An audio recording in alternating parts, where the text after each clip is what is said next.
Uli dotiki nahom di joloni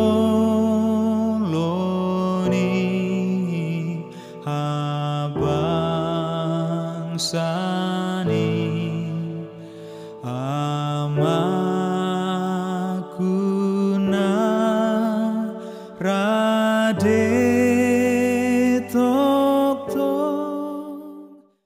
Salam Bapak Ibu, sebelum kita memulai aktivitas kita, marilah kita menyediakan waktu kita sejenak untuk disapa oleh firman Tuhan yang tertulis dalam kitab 2 Korintus pasal 4 ayat 6.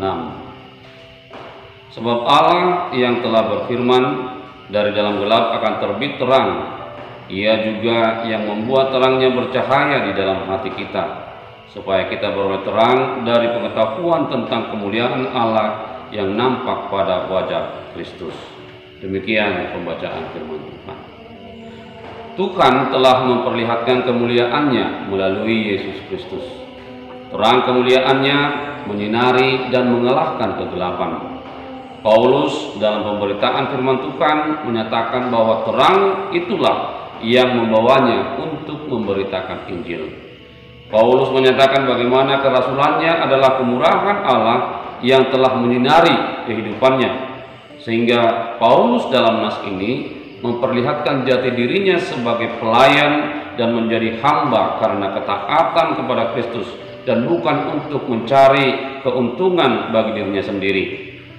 Salah satu tujuan dari Paulus menulis surat 2 Korintus ini adalah untuk menantang dan menyingkap kebohongan para pemberita-pemberita palsu yang mencoba meruntuhkan wibawa kerasulannya. Paulus ingin mempertegas motivasinya dalam pelayanan adalah untuk menyampaikan kabar keselamatan bagi semua orang yang ingin melihat kemuliaan Tuhan dan ingin diselamatkan olehnya. Dalam pengalaman Paulus untuk memberitakan Injil, banyak yang menolak. Maka Paulus memberi tanggapan terhadap pemberitaan Injil yang telah disampaikannya. Ia mengatakan, jika Injil yang kami beritakan masih tertutup juga, maka ia tertutup untuk mereka yang akan binasa. Penolakan firman Tuhan adalah fakta kegelapan yang menyelimuti hati manusia. Ilah-ilah zaman telah membutakan pikiran mereka untuk melihat kemuliaan Allah. Selubung yang menutupi mata rohani dan pikiran tidak hanya kepada orang-orang yang tidak percaya, tetapi juga menyelubungi orang-orang yang telah menyatakan dirinya Kristen. Hedonisme, konsumerisme, sikap egois, ketamakan, dan nafsu duniawi, dan masih banyak lagi sikap-sikap yang dipengaruhi oleh ilah-ilah zaman ini yang dapat membutakan mata rohani kita. Sekarang bagaimana penyambutan kita terhadap firman Tuhan? Secara manusiawi memang kita memiliki kelemahan menghadapi ilah-ilah zaman ini. Namun apapun bentuk ilah zaman yang dapat menyelubungi mata rohani kita, keputusan tetap ada pada diri kita. Mau diterangi oleh firman Tuhan atau digelapkan oleh ilah zaman ini.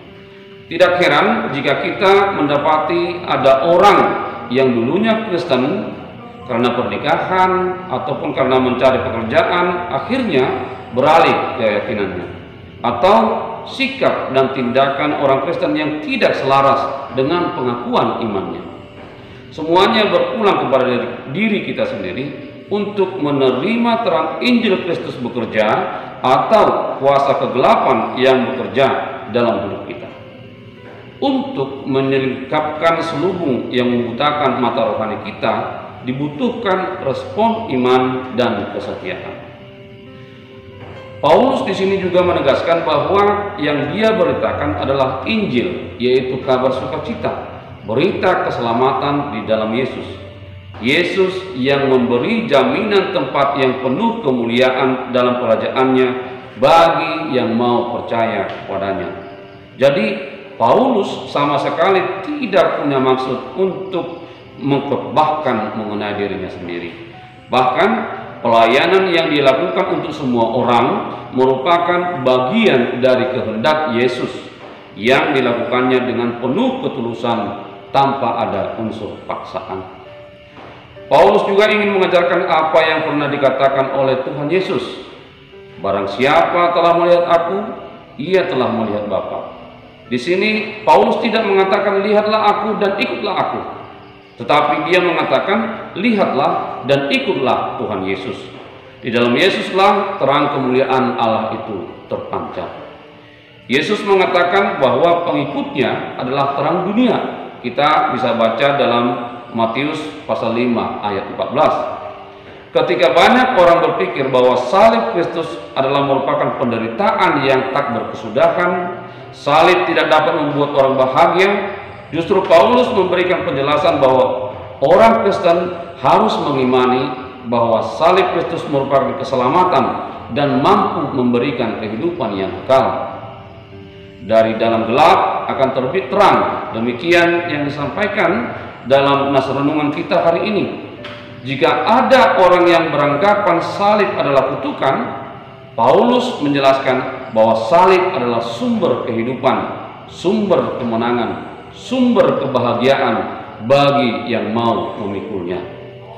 Hidup dan berjalan dalam terang itu berarti hidup dan berjalan dalam Kristus, karena di dalam Kristuslah kita beroleh terang dari pengetahuan tentang kemuliaan Allah. Sekarang Bapak Ibu, tugas dan tanggung jawab kita adalah mampu menunjukkan identitas kita sebagai pengikut Kristus di tengah-tengah dunia seperti yang Yesus perintahkan. Demikianlah hendaknya terangmu bercahaya di depan orang, supaya mereka melihat perbuatanmu yang baik dan memuliakan Bapamu yang di sorga. Matius 5 ayat 16. Terang kemuliaan Tuhan yang nyata dalam diri Yesus menjadi sumber keselamatan bagi kita. Yesus telah mengalahkan maut dan kegelapan. Dia telah memperoleh kemenangan, dan kemenangan ini menjadi jaminan bagi orang percaya untuk beroleh kehidupan kekal.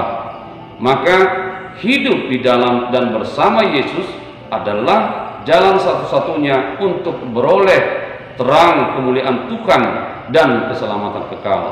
Maka prinsip hidup kita sebagai anak-anak terang adalah Tuhanlah gunung batu dan pertahananku. Amin. Selamat beraktivitas. Tuhan Yesus beserta kita. Shalom.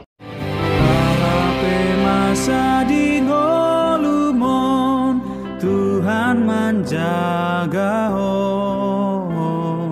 holong nado mangon di honho Tuhan menjaga